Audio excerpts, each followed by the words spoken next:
Hi, everybody, and this is Famika Capricorn with Topics and Conversation. And in today's stories, we have the war that is happening right now that everybody is talking about because it is important to talk about. Um, Here on the screen, we have Iran Supreme Leader Ayatollah Ali Khamenei. So he was unalived yesterday sometime, and it appears that unfortunately we struck first.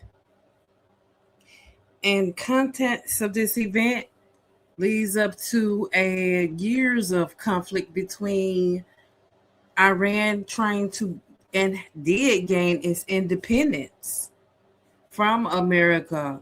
And could it be that because of that, Iran and America is not happy with that because they can no longer use Iran for its oil? And why does that threaten them? The relationship between Iran, Israel, and the U.S. has evolved a lot over time. After Israel's creation in 1948, Iran under the Shah was one of the few Muslim majority nations to recognize it. And the U.S. backed Iran strongly during this period. But after the 1979 Islamic Revolution, Iran cut ties with both the U.S. and Israel. And since then, tensions have grown, with proxy conflicts and nuclear concerns escalating. Today, direct clashes are intensifying, especially around Iran's nuclear program. And this is shaping a volatile new phase of the region. So since Iran's Islamic Revolution in 1979, their relationship has Iran's relationship with the U.S. and Israeli has dramatically shifted. And they had a period of cooperation. So what happened? In the 2020s, tensions surged as Iran used missiles and drone attacks. Israel retaliated with strikes. And by 2026, both the U.S. and Israel launched coordinated airstrikes on Iran, largely driven by ideological conflict, nuclear ambitions, and proxy wars.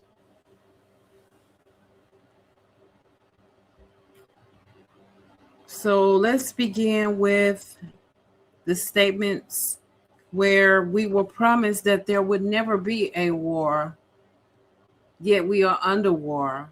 The United States is trying to police the proliferation of nuclear weapons. Imagine what the world would look like if it was otherwise. And I think that to say the United States would still be the only country that has ever bombed another country with nuclear weapons. And let me ask you one question. Why did the Iran hostage crisis take place?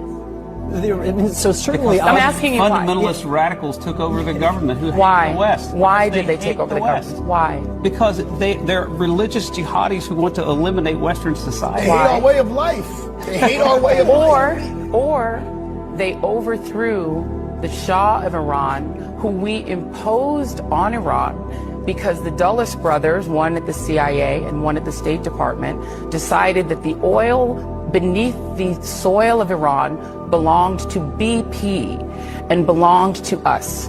And when Mossadegh, who was the leader of Iran, the democratically elected leader of Iran, said that we would like to audit BP because we want to know if you are cheating us or paying the people of Iran based on the oil under their soil. And they said, you may not audit us. And then we overthrew him and he wound up dying in prison because we decided that we, in our arrogance as a country, got to own their oil. So and wait a minute, no, one moment. And so the hatred of the United States had to do with the hatred of the Shah, who brutally repressed the people of Iran for 26 years until he was overthrown within Iran because he was not their natural king. They didn't want a king any more than we wanted a king. The bottom line is the arrogance of the United States' foreign policy.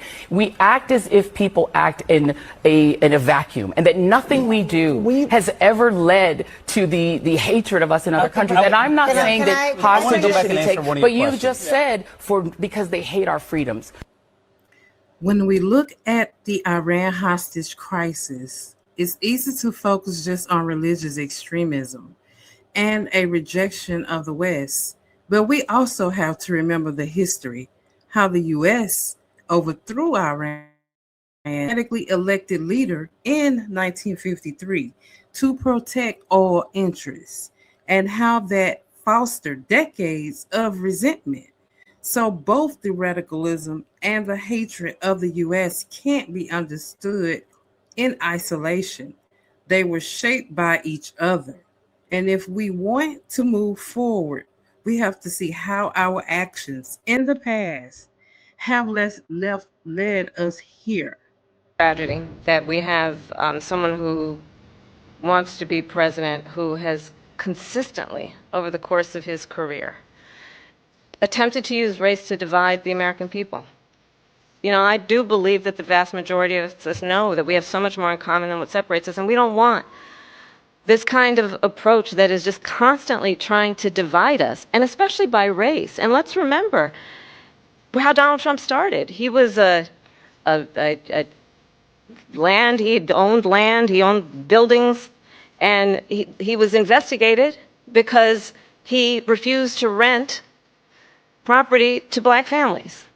Let's remember, this is the same individual who took out a full-page ad in the New York Times calling for the execution of 5 young black and Latino boys who were innocent, the Central Park 5.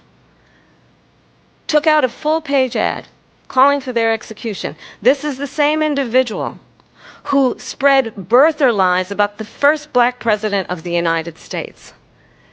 And I think the American people want better than that, want better than this, want someone who understands, as I do, I travel our country. We see in each other a friend. We see in each other a neighbor. We don't want a leader who is constantly trying to have Americans point their fingers at each other.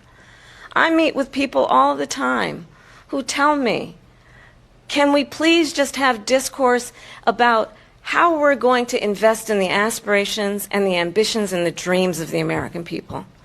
Knowing that regardless of people's color or the language their grandmother speaks, we all have the same dreams and aspirations and want a president who invests in those, not in hate and division. Trump promised no new wars, but here we are in 2026 on the brink of a broader conflict. This isn't just one promise broken.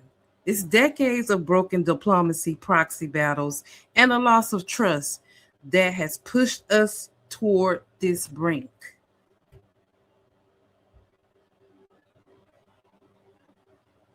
In order to get elected, he said in 2011, at Barack Obama would start a war with Iran. In 2012, at Barack Obama again, Trump said, we'll attack Iran in order to get reelected. Again in 2013, I predict that Obama will at some point attack Iran in order to save face. In 2013, remember that I predicted a long time ago that President Obama will attack Iran because of his inability to lead, he said. Start a war. I'm not going to start a war. I'm going to stop wars.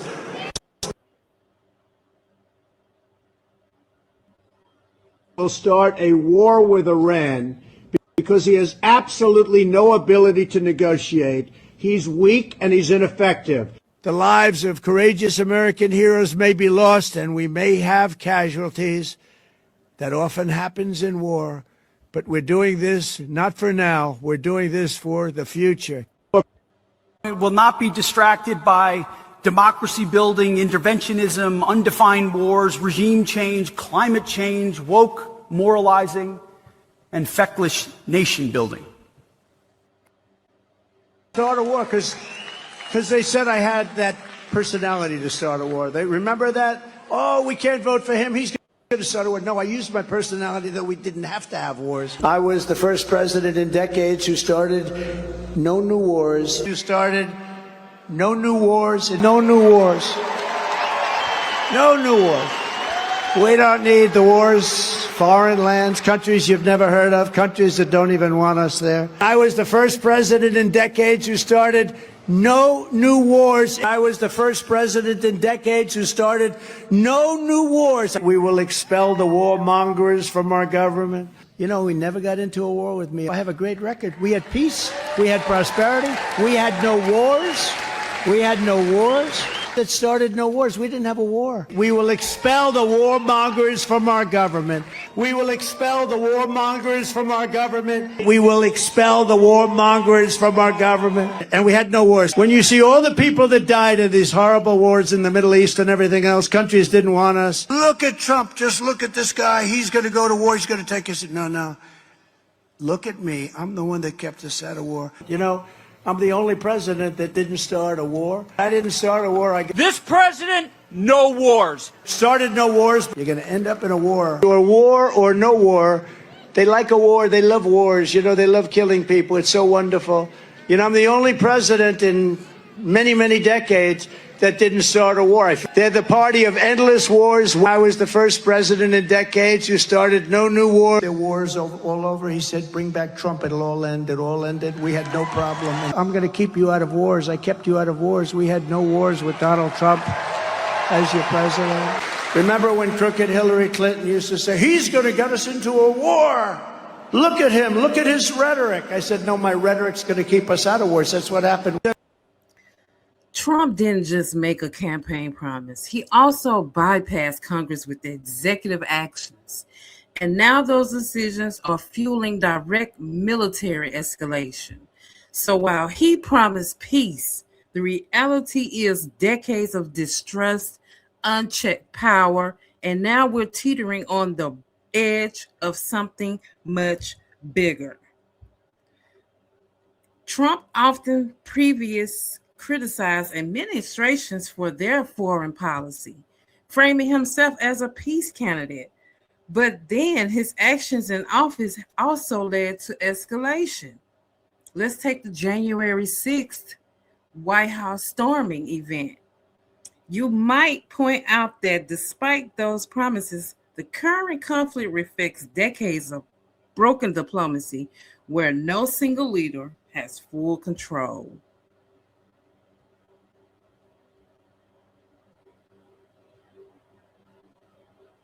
Here tonight that I will not only seek out your ideas, I will seek to work with you to make this country stronger. I look at the Democrats in front of me and I realize there is absolutely nothing I can say to make them happy or to make them stand or smile or applaud. Nothing I can do.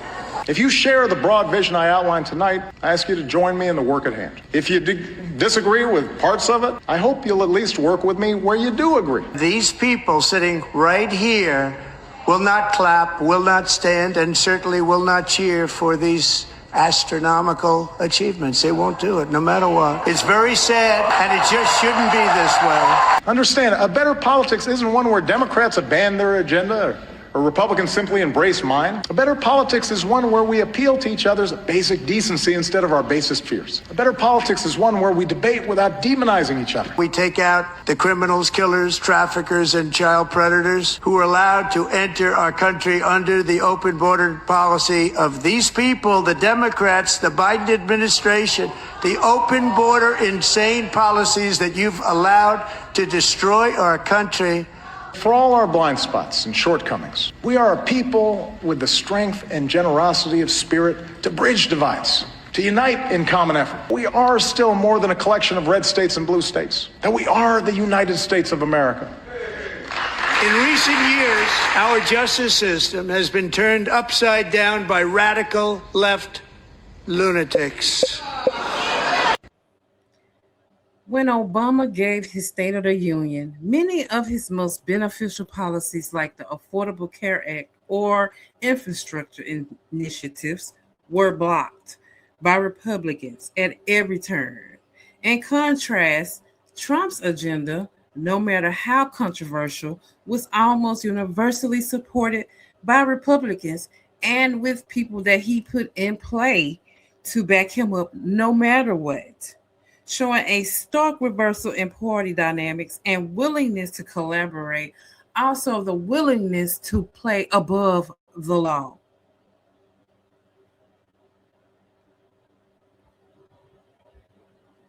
On all sides of this conflict and what should be happening or shouldn't be happening. But the one thing that I want to remind the American people of is that we have a Constitution. And frankly, as members of Congress, we swore an oath to the Constitution as well as the president. And right now, what we are clearly witnessing is lawlessness yet again from this administration. And my question to my colleagues in a very serious way is, will you put aside your loyalty to this orange man and actually focus on your loyalty and your oath to the Constitution, which says that only Congress has the power to declare war? It is time to rein him in a bipartisan way. Listen, Thomas Massie and Ro Khanna have been working together quite often on bipartisan legislation, including the Epstein files. And so they do have a war powers resolution that they have been working on together. And I do know that Ro Khanna has made it clear that he wants to bring that to the floor on Monday. My question to Speaker Johnson is, how many people are going to have to die because this president just decided that he was going to do whatever he wanted to and to ignore our congressional authority and our congressional powers? I don't think that we should wait till Monday. And this is being said as someone who literally has an election on Tuesday. I've got to make sure that I am doing what I swore an oath to do as a sitting member of the House. And I think Speaker Johnson needs to call us in right now, and we need to deal with this right now. And here's the thing. I was concerned when he went into Venezuela, because I said that because of the cowardice of our Republican colleagues, this was going to give a permission structure for bad behavior. And that's exactly what we've seen. Now, we know that he's been flirting with this. In fact, it was last weekend that I thought that he probably was going to do this, because he has a history of doing this right on the weekend when we're not in, when we can't ask questions immediately and demand a briefing immediately. And so it is understandable that people have whatever issues that they have with Maduro, just like you've stated.